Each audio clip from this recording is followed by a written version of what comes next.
All right, folks, get ready to hear us roar, because on today's deep dive, we are diving straight into the lion's den. We're talking all things Leo. Ah, Leo, the sign that basically invented drama. You know it. We're going way beyond those typical Leos just want attention kind of descriptions, though.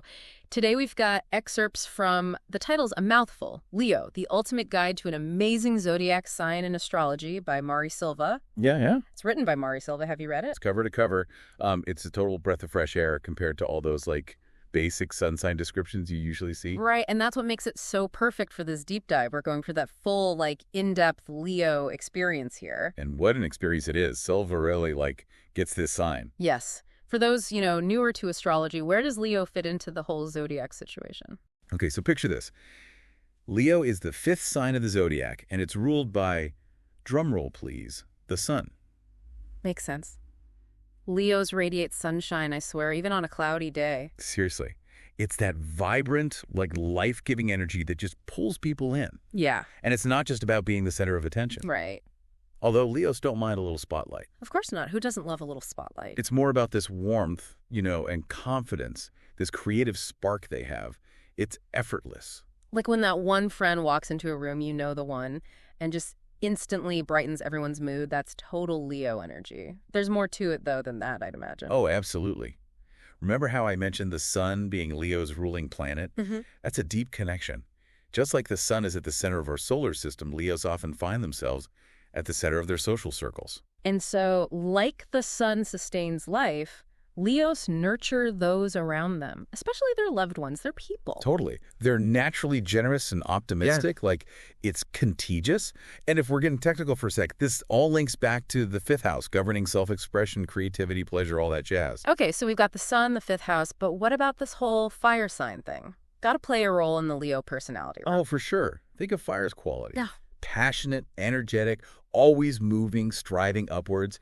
That's so Leo. They approach everything with this, vest for life, not afraid of taking risks. That whole go big or go home energy. 100%. But, like fire, Leos can be a bit much sometimes. Yeah. Their confidence can become arrogance, passion into, a short fuse, especially if they feel overlooked. Remember, even the sun has its solar flares. It's true. It's true. With great power, great responsibility, all that. Right. And for Leos, part of that is, learning to channel all that fire constructively.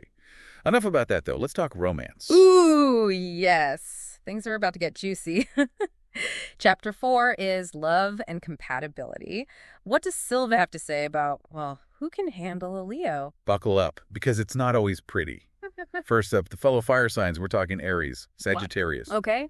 And as you can imagine, those pairings, electric, passion, adventure, but also a constant battle for who shines brighter. A total power couple.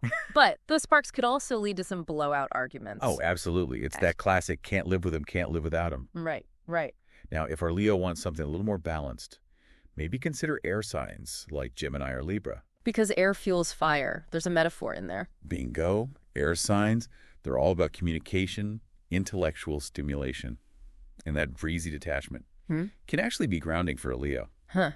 So less fiery passion, more like fanning the flames of good conversation, shared adventures, that kind of thing. You got it. Now, with water signs, things get more complicated. Okay, sure. You're talking Cancer, Scorpio territory now. I was wondering when those intense water signs would come into play. Right. Water and fire. Fundamentally different. Leo is expressive, outward.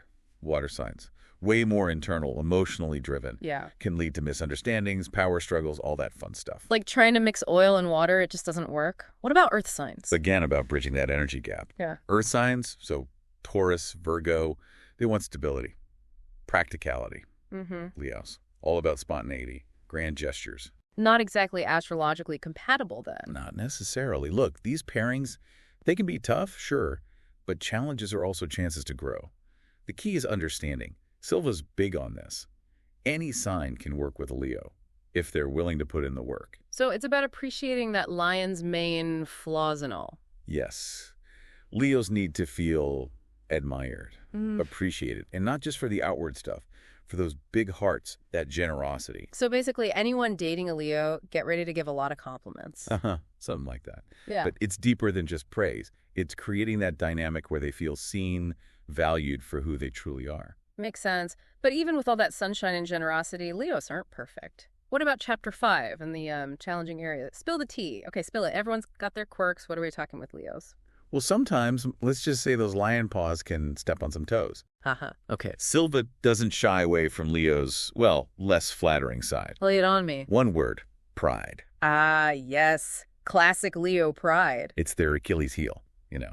That deep need to be right makes accepting criticism or admitting they're wrong tough. That confidence can backfire. Like trying to tell a lion their roar isn't like the most amazing sound ever. Not going to go well. Exactly. And because they rely on others for validation, to feel their ego, criticism hits harder. It's not a bruised ego. It's a bruised sense of self. So how do they work through that? It's not like you just switch off pride. No way. And Silva doesn't say they should. It's balance. Learning to hear feedback, even if it's a little ouch, that's big for them. Like developing a thicker skin. Or a thicker mane, in this case. I like it. And it's not just pride either. Egocentrism, that's something to watch out for. Ruled by the sun, sometimes they forget it's not all about them. Oh, I've been there. But okay, let's move on to chapter 6, work life. What's the deal? Destined for greatness or the office drama queen?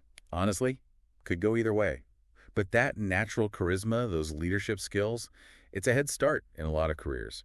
Silva talks about creative fields being a good fit. Well, yeah, where else can you like rock a dramatic entrance and a killer outfit every day? Exactly. Theater, music, design, anything where they can express that vision, captivate an audience. Makes sense. And if that doesn't pan out, there's always, reality TV. Right. But no, seriously, Leos can kill it in the more, I guess, normal jobs too. Quick thinking, inspiring others, that go-getter attitude, CEOs, managers, born for it. So like positions where they're in charge, calling the shots. Yep. But Silva reminds us they can get a tad competitive. That whole gotta be the brightest star thing again, huh? Exactly. Toning down that edge, learning to collaborate, that's key for the long game. A good leader helps others shine too. Okay, notes taken. So workplace Leos, tons of potential, but maybe go easy on the whole I'm in charge vibe sometimes. Got it. Okay. Chapter 7, though, embracing Leo energy, even if you aren't a Leo. I'm listening. Oh, this chapter's like Leo magic for everyone.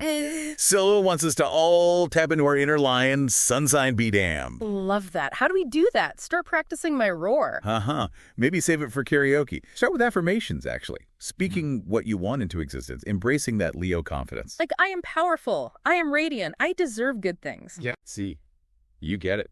And don't underestimate following your passions. Leos teach us life's too short to play small. So, like, if I always wanted to try stand-up comedy, now's the time. Go for it. Channel your inner Leo, and remember that generosity we talked about. We can all use a bit of that. Being more willing to help out, give compliments, share the spotlight, that kind of thing. Exactly. Small acts add up. And hey, if you want to go all in, surround yourself with Leo colors. Golds, yellows, oranges, all that sunshiny goodness. Okay, I'm already picturing sunflowers on my desk, so affirmations, generosity, color therapy, any other Leofied tips? Visualization. Leos are masters at it. They achieve goals because they see themselves succeeding. So close your eyes, picture your dream life, and own it. I love it. We can all use a little more inner lion in our lives. 100%. It's finding that balance, right? Yeah. Confidence, but humility. Passion, but collaboration. That's the Leo spirit distilled. This was amazing. I'm so ready to step into my power now. As you should. And hey, this is just the tip of the iceberg. Astrology is a whole journey. So listeners, here's your homework. Go deeper than just your sun sign. What else is in your birth chart influencing you? It's fascinating stuff. Totally agree. On that note, everyone, keep exploring, keep shining, and as always, happy deep diving.